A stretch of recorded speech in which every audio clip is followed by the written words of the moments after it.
Bonjour à toutes et à tous et bienvenue dans ce nouveau numéro des entretiens l'effet Pella Pellaka. Aujourd'hui, on va parler d'éducation aux médias et à l'information avec notre invité qui incarne une conviction. L'éducation aux médias et à l'information, ce n'est pas un luxe pédagogique, mais un enjeu démocratique. Blaise Pascal Andjango est formateur, consultant et doctorant en psychologie de la communication. Il est également président fondateur de l'association Éduc Média, une association camerounaise d'éducation aux médias et à l'information, désormais présente dans 7 pays. Il est aujourd'hui représentant Afrique de l'Alliance de l'UNESCO pour l'EMI et vice-président du réseau francophone pour l'EMI. Blaise Pascal Andjongo, bonjour.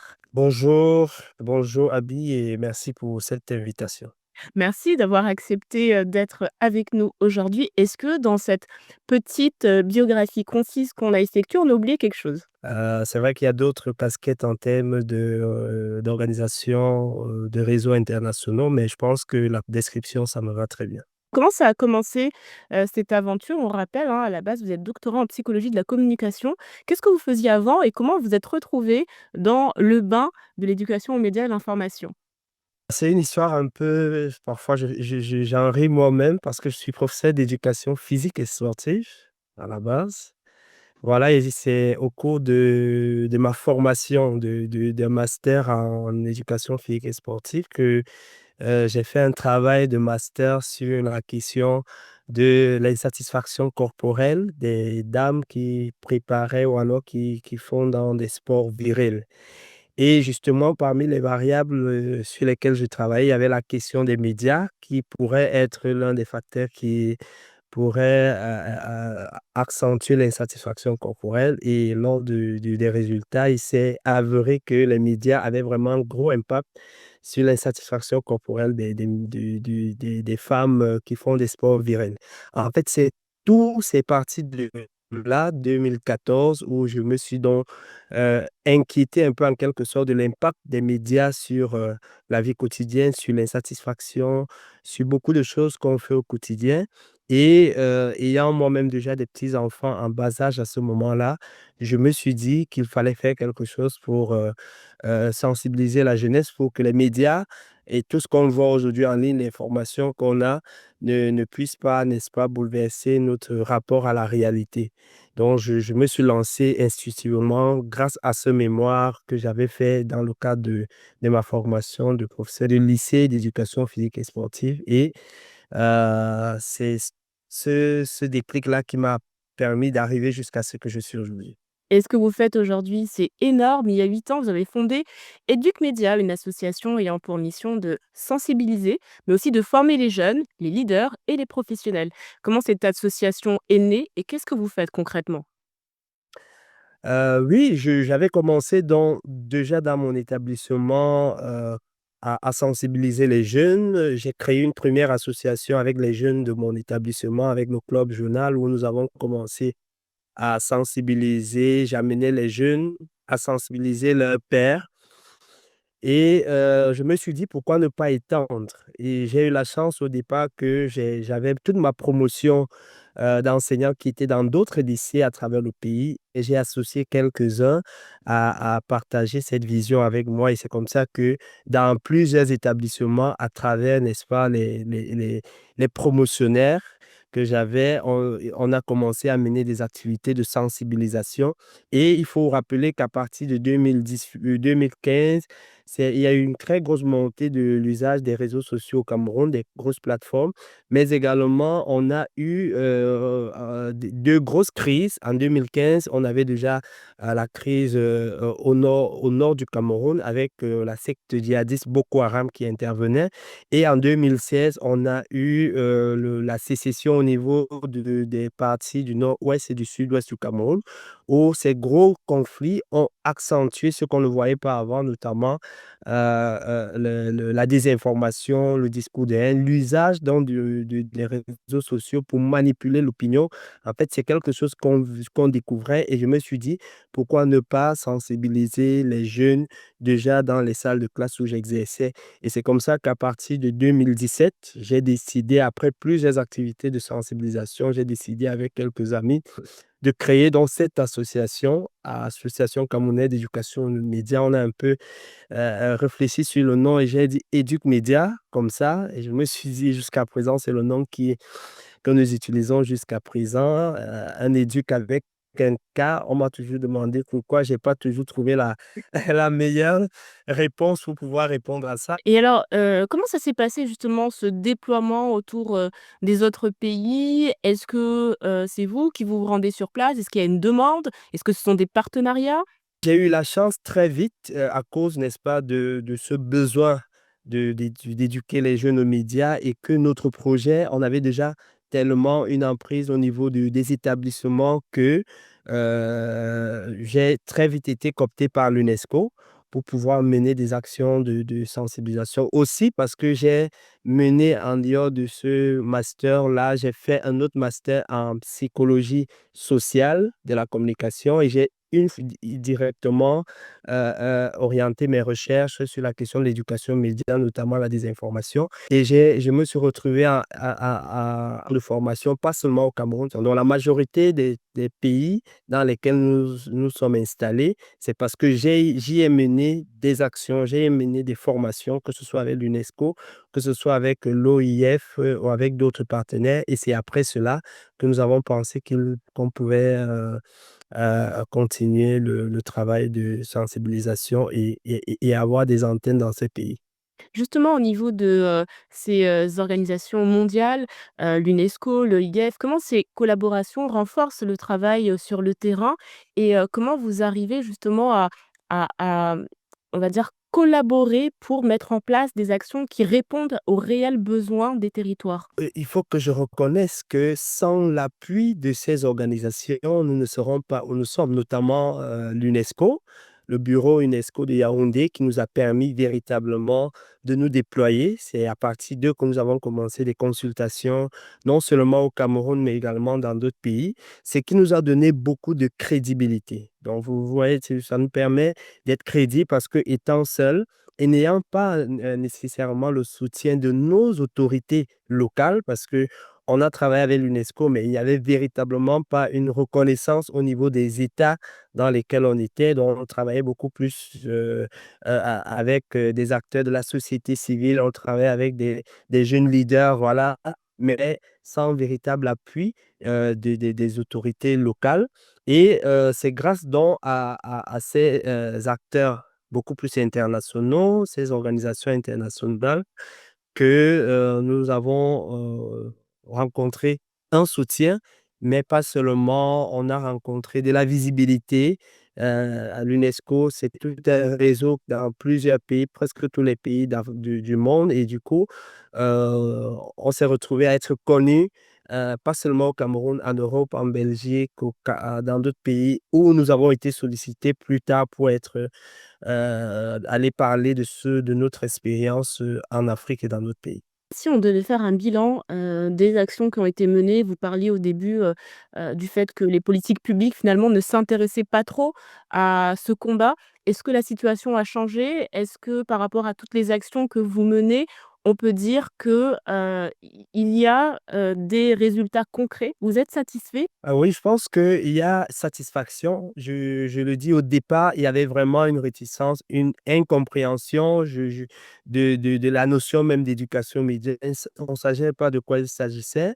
Et au fur et à mesure du temps, et même également avec l'ampleur des dangers de la désinformation qui a commencé à toucher des individus dans leur chair, et également les États tout entiers, les autorités ont commencé véritablement à s'intéresser, à nous inviter, à poser la question de quoi il s'agit, éducation aux médias, et à trouver en cela véritablement une solution pour pouvoir aider les jeunes dans cet environnement numérique qui prend de plus en plus de l'ampleur dans nos vies. Donc, il y a eu cette évolution, peut-être aussi à la fois des avancées, mais également des petites retenues, parce que aussi il faut savoir que parfois on se retrouve avec des États ou des autorités qui ne veulent pas que l'éducation aux médias évolue, simplement parce qu'on développe l'esprit critique des jeunes par rapport à la désinformation et parfois ce qui dessert les autorités, ça dessert des personnes et qui ne veulent pas forcément que les jeunes, les populations, les internautes soient avertis par rapport à tout ce qui se passe sur Internet. Au Cameroun, si je prends le cas, on a beaucoup avancé avec les autorités de certains secteurs, notamment de la jeunesse et l'éducation civique. On a véritablement avancé. Ils nous ont convoqués pour mettre sur pied des programmes de formation pour les radios communautaires, des formations pour des jeunes, même s'il s'agit encore de l'enseignement non formel et informel et non pas le formel qui reste encore un peu très fermé et pas seulement au Cameroun. La semaine prochaine, on se rend au Tchad pour véritablement travailler sur une stratégie nationale du Tchad sur l'éducation aux médias. Donc, voilà une très grosse avancée. On l'a également fait avec le Burundi. Donc, il y a beaucoup de satisfaction, même s'il fallait qu'on soit un peu très offensif dans notre façon de travailler, contacter ces autorités, mettre une sorte de pression, les inviter à toute activité que nous avions et également aussi l'ambiance ou alors l'environnement informationnel dans lequel nous sommes a également permis à ceux qu'ils soient un peu, entre guillemets, obligés de nous tendre la main pour les aider à travailler. Justement, quels sont selon vous les principaux défis, difficultés, les spécificités à prendre en compte, quand on veut faire de l'éducation aux médias à l'information sur le continent africain, par rapport à l'Europe, par exemple? Il y a véritablement des grosses différences.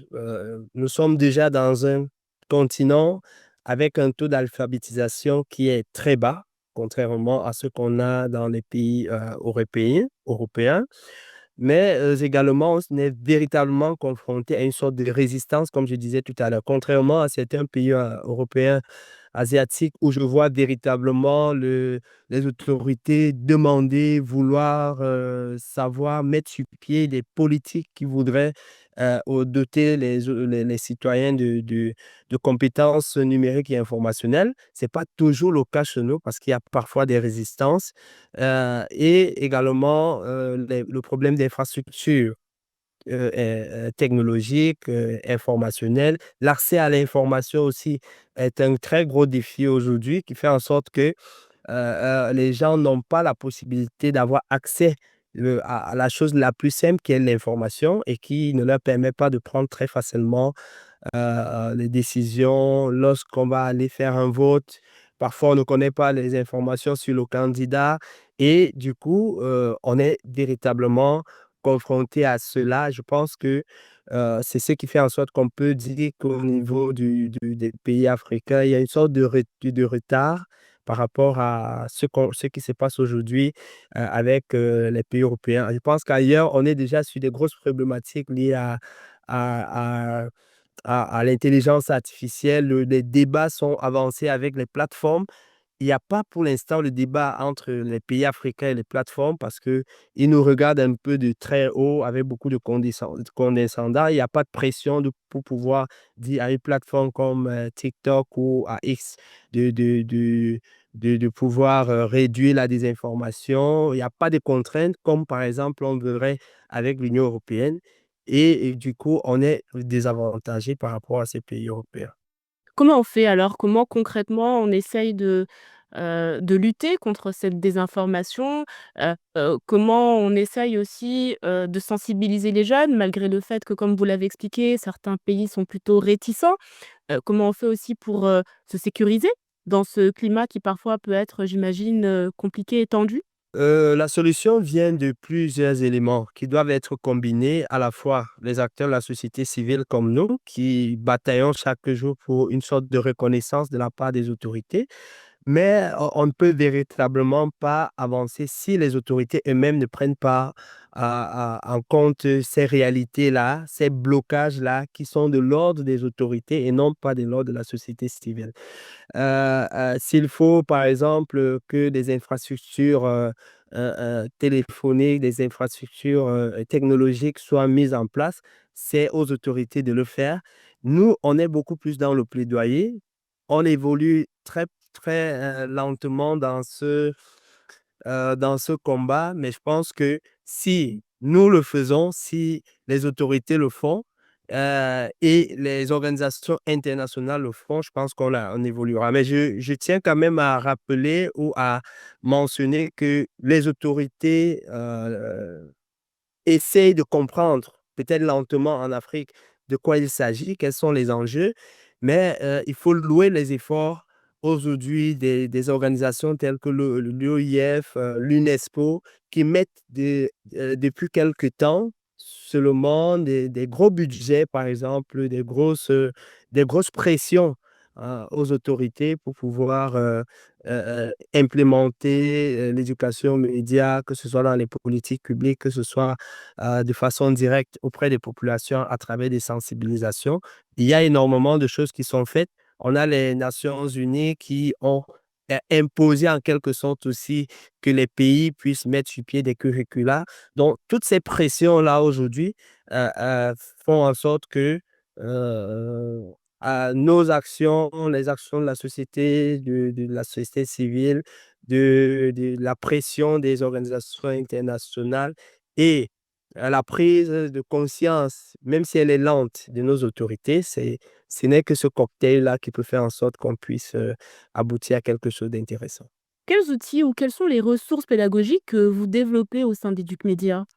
Educmedia a développé depuis quelque temps des ressources adaptées, n'est-ce pas, à la fois au public jeune, mais pas seulement, parce que on se rend compte que quand on parle d'éducation aux médias, il n'y a pas que les jeunes qui sont concernés, il faut également toucher les parents. C'est pour ça qu'on a développé pour les jeunes des vidéos un peu amusantes, des documents pédagogiques qui vont associer, n'est-ce pas, des bandes dessinées, des vidéos ludiques, des jeux, voilà, qui est beaucoup plus adressé à des publics plus jeunes, mais également des outils tels que des guides et des ateliers thématiques pour les parents qui, eux également, doivent avoir des compétences pour pouvoir accompagner, non seulement eux-mêmes, pour pouvoir maîtriser l'environnement numérique, médiatique, qui est de plus en plus complexe, mais leur donner également des compétences pour pouvoir accompagner leurs jeunes qui, même si on a l'impression qu'ils sont les plus actifs sur Internet, ne sont pas toujours à même de pouvoir maîtriser les dangers qu'on peut avoir sur le numérique. Donc, on a ces publics-là et ces outils-là qui sont adaptés, mais également à des professionnels, notamment des médias, où nous allons avoir des ateliers, des séances de formation, des outils de vérification de l'information pour que lorsqu'ils vont pouvoir à vous donner ou alors mettre l'information, euh, mettre l'information pour le public, soit capable de leur donner des informations qui soient un peu crédibles en utilisant des outils de vérification qui permettraient que l'information soit une information de qualité. Quels sont les pays, qui pour vous sont des modèles aujourd'hui? On s'est beaucoup inspiré, de quelques pays, notamment la France, la Belgique et le Canada. Je prends la France parce qu'on a fait un voyage, exploratoire dans ce pays, pour voir un peu comment est-ce qu'une organisation comme le CLEMI, qui est le Centre de l'éducation aux médias, réussit à implémenter l'éducation aux médias, dans le système éducatif formel. Comment est-ce qu'ils forment les enseignants et comment est-ce que l'éducation aux médias peut être implémentée auprès des jeunes. Nous avons également beaucoup de programmes qui sont mis en place par la Belgique et nous avons eu la chance de bénéficier de l'expertise de certains experts venant du Centre d'éducation aux médias de Belgique, mais également beaucoup de ressources nous ont été données par nos amis du Québec, dont du Canada. Et voilà quelques pays où nous nous sommes dit, OK, voilà quelques modèles que nous pourrons implémenter au niveau du Cameroun. Et c'est justement pour ça que lorsque nous avons organisé notre forum sur l'éducation aux médias, nous avons invité ces experts de ces différents pays, bien qu'il y ait également le Brésil. Nous avons invité des personnes du Brésil, du Kenya, qui avaient déjà implémenté ou mis sur pied ce qu'on appelle des stratégies ou des politiques d'éducation aux médias. Et ce qui a fait en sorte que on a eu à bénéficier de leur expérience pendant une grosse conférence que nous avions organisée en mai dernier et qui nous a permis, au niveau du Cameroun et des autorités camerounaises, de pouvoir entamer des discussions sur la mise en place des stratégies et des politiques d'éducation aux médias au Cameroun. En 2023, votre association a remporté un prix EMI aux Assises internationales du journalisme qui se sont déroulées donc en France, ainsi que le prix EMI du Hécaton UNESCO 2023. Qu'est-ce que ces reconnaissances représentent pour vous et vos équipes? Est-ce que ça change quelque chose ou pas?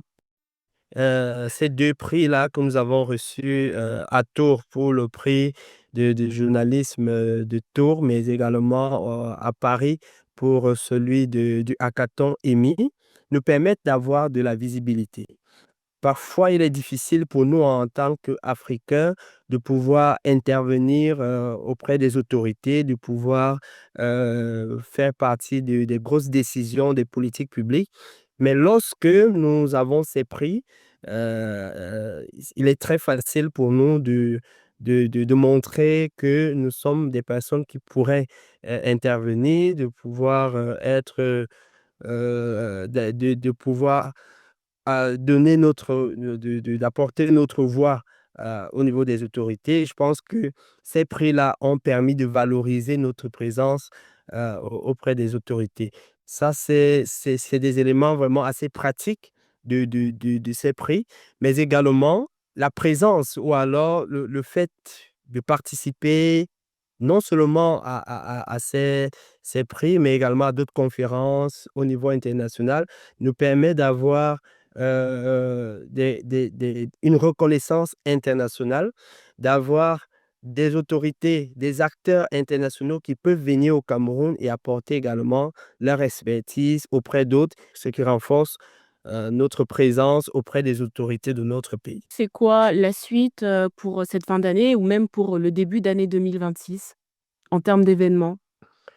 Il y a énormément de choses à faire. On est en train de préparer la stratégie, de l'éducation aux médias. Le plaidoyer sera, pas seulement au niveau du Cameroun, mais dans tous les autres pays où nous sommes présents. Nous sommes en train de mettre sur pied ou alors de développer, toutes ces stratégies-là, voir comment est-ce qu'on peut faire un plaidoyer avec les autorités des différents pays, accélérer, les échanges et pousser en quelque sorte la majorité des pays africains pour que l'éducation aux médias soit effectivement intégrée dans les curricula, dans les programmes éducatifs et que les jeunes soient très rapidement armés parce que nous voyons que les technologies évoluent très vite et il est nécessaire de pouvoir, ne pas perdre le temps sur les programmes éducatifs et rapidement les intégrer. Blaise Pascal Adjongo, merci beaucoup pour, cet échange, pour la richesse, de toutes les informations que vous nous avez données. C'est vous que je remercie beaucoup pour, tout ce que vous avez proposé, pour, les échanges et j'espère qu'on aura l'occasion de mieux en discuter prochainement. Avec grand plaisir et puis, pour ceux qui nous regardent et qui nous écoutent, pour en savoir plus, nous mettons bien évidemment en barre de description les liens vers toutes les ressources dont vous pourriez avoir besoin en attendant de retrouver un nouvel invité. Je vous dis que l'esprit critique soit avec vous.